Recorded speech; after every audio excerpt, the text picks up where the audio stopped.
दोस्तों, कभी ऐसा हो कि कोई अजनबी आपकी जिंदगी में अचानक आए और आपको जीने का एक मकसद मिल जाए, तो बदले में आप जो भी करेंगे, पर शायद इस कहानी के नायक की तरह नहीं। दिल्ली शहर में इंजीनियर सुनील अपने बेटे जतिन के साथ रहता था। पत्नी के गुजर जाने के बाद उसकी दुनिया में बस एक ही सहारा था, उसका बेटा जतिन। जतिन बचपन से ही चल नहीं पाता था। डॉक्टरों ने उम्मीद लगभग खत्म कर दी थी और सुनील का दिल हर पल टूटता था। अपने बेटे को हमेशा व्हीलचेयर पर देखते हुए घर में काम करने के लिए कई लोग आए गए, लेकिन सुनील सिंह किसी पर भरोसा नहीं कर पाता था। एक दिन रिया नाम की एक शांत और सीधी सादी लड़की उस घर में काम करने आई।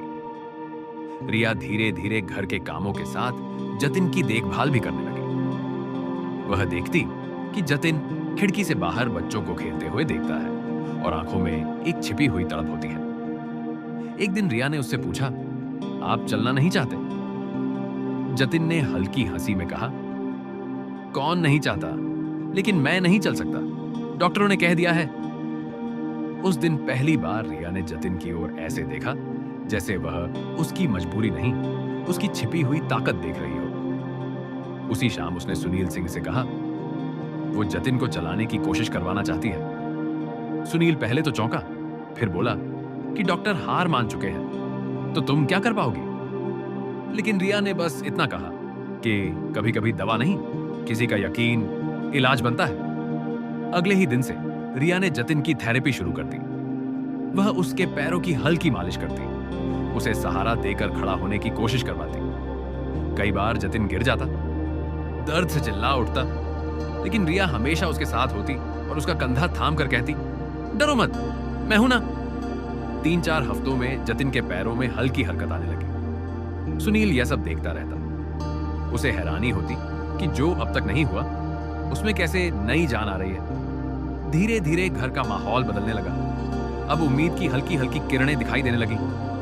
2 महीने बीत गए और एक दिन रिया ने जतिन को सहारा देकर कहा कि आज वह एक बार और कोशिश करो। जतिन खड़ा हुआ, लड़खड़ाया, लेकिन पहली बार उसने एक एक कदम आगे बढ़ाया। सब हैरान हो गए।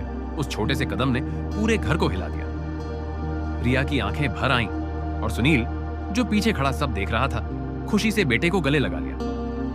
वह रिया की ओर देखने लगा। उसे महसूस हुआ कि रिया सिर्फ उसकी नौकरानी नहीं रही, वह तो उसकी जिंदगी में नई रोशनी लेकर आई थी।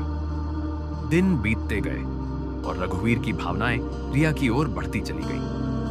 एक दिन सुनील ने रिया से कहा कि तुमने मेरे बेटे को नहीं, मुझे भी दोबारा जीने की वजह दी है। सुनील ने रिया से पूछा कि क्या तुम उसके जीवन साथी बनना चाहोगी?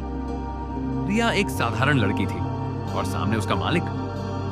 उसने कहा कि मैं तो सिर्फ अपना फर्ज निभा रही थी। लेकिन सुनील ने जवाब दिया कि फर्ज दिल से नहीं निभता, रिश्ते दिल से बनते हैं। उसी समय दरवाजे पर खड़े जतिन ने मुस्कुराकर कहा कि रिया दीदी ही उनकी जिंदगी की सबसे बड़ी रोशनी है और अगर पापा उन्हें जीवन साथी बनाना चाहते हैं तो इससे अच्छा और कुछ नहीं हो सकता।